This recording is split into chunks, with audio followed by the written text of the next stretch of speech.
इस वक्त मैं SKICC श्रीनगर में हूं, जहां पे आज एयर शो हुआ और यहां पे स्टूडेंट्स की एक बड़ी तादाद ने इस एयर शो में शिरकत की। लेकिन लोग सवाल ये पूछ रहे हैं, क्या यहां पे कोविड का खतरा नहीं है? इतनी भारी तादाद में स्टूडेंट्स आए हैं, क्या यहां पे कोरोना फैलने का खतरा नहीं है? एक तरफ से श्रीनगर में एक साइड से कर्फ्यू लगा है 10 दिनों के लिए, क्योंकि वहां पे कोरोना के केसेस बढ़ गए थे, और दूसरी तरफ से इस तरीके का मेगा शो का यहां पे ऑर्गेनाइज करना कहीं ना कहीं सवाल खड़े कर देता है। और आप देख सकते हैं यहाँ पे मास्क लगाई है बच्चों ने, लेकिन सोशल डिस्टेंसिंग का कोई ख्याल नहीं रखा जा सकता, क्योंकि जब भीड़ ज्यादा होती है वहां पे सोशल डिस्टेंसिंग मेंटेन करना बहुत मुश्किल होता है, फिजिकल डिस्टेंसिंग मेंटेन करना बहुत मुश्किल होता है। तो ऐसे में जब इतनी बड़ी तादाद में इस तरह के फंक्शंस में बच्चे आ सकते हैं, तो फिर स्कूल क्यों नहीं जा सकते?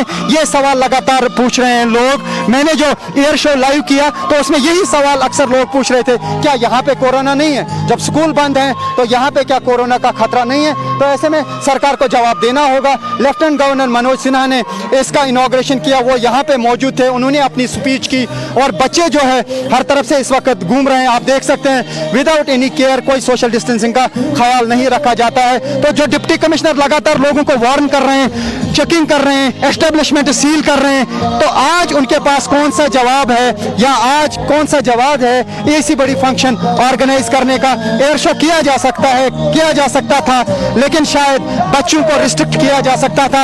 इतने बच्चों को लाने की शायद जरूरत नहीं थी, अगर कोरोना का वाकई खतरा है। नहीं तो अगर सरकार ये कह रही है कि कोरोना का डर सरकारी फंक्शंस में नहीं है, कुछ दिन पहले मैंने भी लाइव किया था और ये बताया था कि लगातार सरकार कह रही है कि सोशल डिस्टेंसिंग का पालन कीजिए और SOPs का ख्याल रखिए, लेकिन जब सरकारी फंक्शंस होती हैं वहां पे कभी भी इस तरीके की रिस्ट्रिक्शंस नहीं लगाई जाती है। स्पोर्ट्स टूर्नामेंट ऑर्गेनाइज किए जाते हैं, हॉकी टूर्नामेंट ऑर्गेनाइज किए जाते हैं, और साथ ही हमने देखा कि पोलो ग्राउंड में काफी टूर्नामेंट्स ऑर्गेनाइज किए गए, फंक्शंस ऑर्गेनाइज किए, क्रिकेट टूर्नामेंट, साइकिलिंग। तो ऐसे में सरकार को फिर ईमानदार होना होगा कि भाई अगर वाकई कोरोना का डर है तो फिर वो सबके लिए होना चाहिए। सिर्फ इस तरह की गैदरिंग्स जो नहीं होनी चाहिए, अगर इससे कोरोना नहीं फैलता है तो सरकार को बताना चाहिए कि इसमें जो है एक्सपर्ट्स ने कहा होगा उनसे कि इस तरह की गैदरिंग से या ओपन एयर में कोरोना नहीं फैलता है।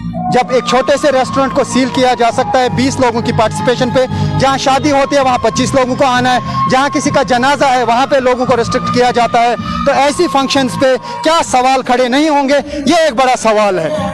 तो आप देख सकते हैं किस तरीके से यहाँ पे बच्चे हैं और वो लगातार यहाँ पे बैठे हुए हैं, मास्क लगाई हुई हैं, लेकिन यहाँ पे खाने पीने का भाई इंतजाम है उनके लिए, बच्चे खा रहे हैं। और कहा जा रहा है कि सबसे ज्यादा अगर इम्पैक्ट कोई ये जो थर्ड वेव कर सकता है किसी को, तो वो बच्चों को कर सकता है। और बच्चे वैक्सीनेटेड भी नहीं है, क्योंकि अभी बच्चों के लिए कोई वैक्सीन अंडर 18 तो बना नहीं, या वो किया नहीं गया, that was not administered. So the bigger question is that why this kind of a participation was allowed when there is threat of COVID, when on the one side administration is continuously telling people or warning people to follow COVID protocols, SOPs with letter and spirit, then why not put such restrictions on such big gatherings? This is a big question. I think government should answer, particularly the Deputy Commissioner concerned should answer that why such gathering was allowed in SKICC today, where thousands or hundreds of students participated and they witnessed the air show, but there was no social distancing, there was no physical distancing, because it is not possible when there is huge gathering to maintain social or physical distancing is really difficult. So it's a bigger question. I think government should answer.